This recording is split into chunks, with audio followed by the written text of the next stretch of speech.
Now, former cabinet minister and once was deputy to Rishi Sunak in the Treasury, Sir Simon Clarke, has called on Rishi Sunak to resign as the Prime Minister, saying the party faces an electoral massacre under his leadership. Well, joining me now to discuss this is Henry Smith, who's a Tory Member of Parliament for Crawley. Good morning to you. Good morning, Julia. Thank you very much indeed. So I understand the WhatsApp groups, which Tory MPs are all apparently in, were awash with fury at Simon Clarke's call publicly at the front page of the Telegraph this morning for the Prime Minister to go, saying, look, we face electoral massacre.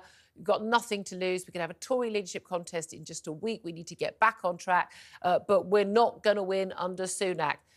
Are there a lot of MPs who might not publicly say it, but who actually do agree with what Simon Clarke had to say?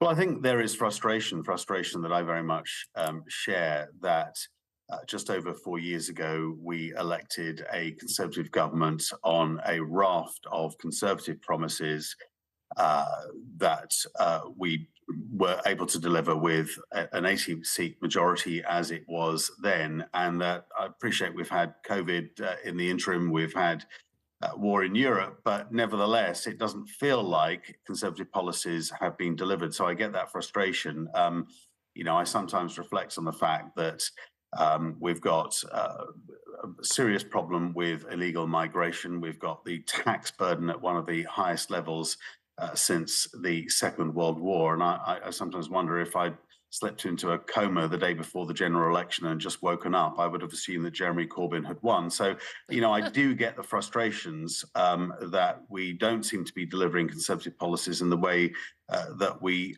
should be. I want to see lower taxation. I want to see our border properly secured. So I get that concern. I don't know at this late stage before a general election whether challenging the leadership, though, is the best strategy, because history shows that people don't elect divided parties. Well, we also don't elect parties who don't deliver. I just find it, I admire your honesty, and I do appreciate that. But I'm also sort of quite stunned by the sort of the glibness with which you'll say we don't seem to be delivering Conservative policies. Just sort of, we basically elected, Tony Blair at some point a few years back, as far as I can tell. We may as well, not Jeremy Corbyn, is it? But we may as well have elected Tony Blair as Prime Minister in terms of the policies we've actually got. And all of these policy problems get identified, problem with the NHS or illegal migration. By the way, mass legal migration, also a big problem for the British people. All of these other issues. But is the current government, are they capable of dealing with it? Do they have the political will to deal with it? They've still got a working majority of 54. You'd think they were Theresa May style, living with a majority of 3. Well, I think there have been huge wasted opportunities over the last 4 years. Again, recognising the fact we've had a global pandemic and Russia invading Ukraine and other global pressures that have resulted from that. But I think we could have been far bolder in terms of really taking advantage of those Brexit benefits. We could completely strip out a lot of dead weight of EU law that we still have on the statute book. We've gone some way to doing that, but I think we need to go a lot further. You could be quite radical. VAT was a EU requirement as a sales tax. We could have a different sales tax regime, for example, if we wanted to. I do pay tribute to the government for a lot of those global trade deals that have been done, whether that's with Australia, New Zealand, or the Trans-Pacific Partnership and others. But we could and should have gone further. Yeah, but that came for the average person in the street. Oh great, it's trade deal with Australia, brilliant. It's not really going to make much difference to people's lives, is it?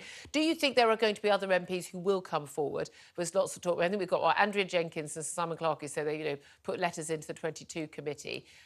Is that likely they're going to be any more? Is the Prime Minister going to face more from previous former frontbenchers like Simon Clarke coming forward, or do you think that's it? And actually, the strength of the reaction from even some people who would have thought would be quite critical of Rishi Sunak and would have leadership ambitions of their own in the future, that this, what would look like at one point a putative coup, is over? I suspect there won't be. There might be one or two other people who come forward, but I suspect there won't be some sort of significant movement against Rishi Sunak's leadership of the Conservative Party, because I think we are now so close to the next general election that will concentrate minds. And, let's look at what the alternative would be.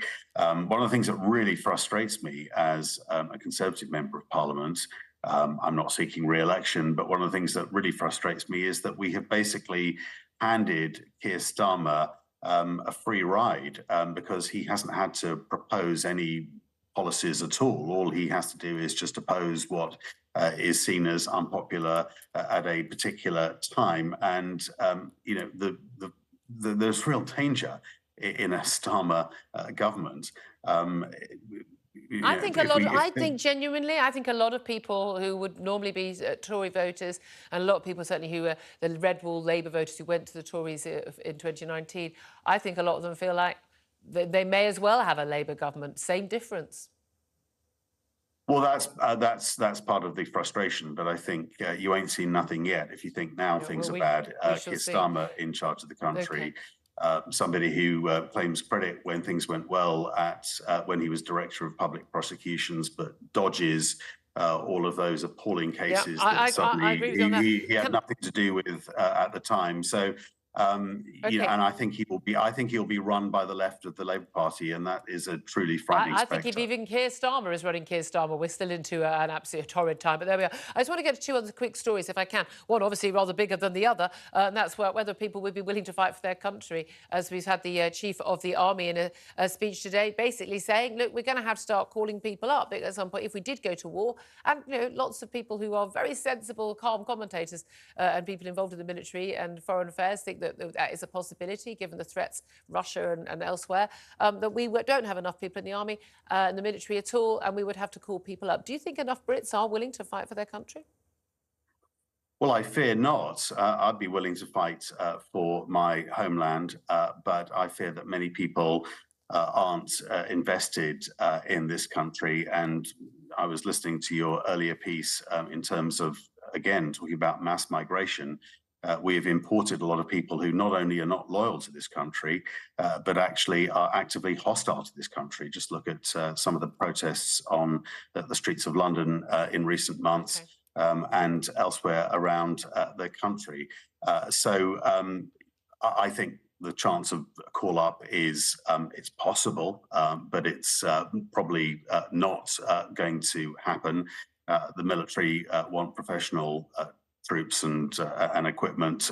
They don't want well, they might want that, but if at the end of the day, you also need some people on the phone line.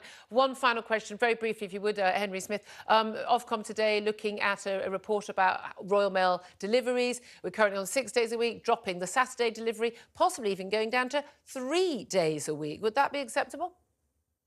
No, I don't think that would be acceptable. I've had many constituents who have, in cases, not had deliveries for weeks on end. They need to improve their service. People are missing hospital appointments and other important events and birthday cards and Christmas cards and all of that people should rely on.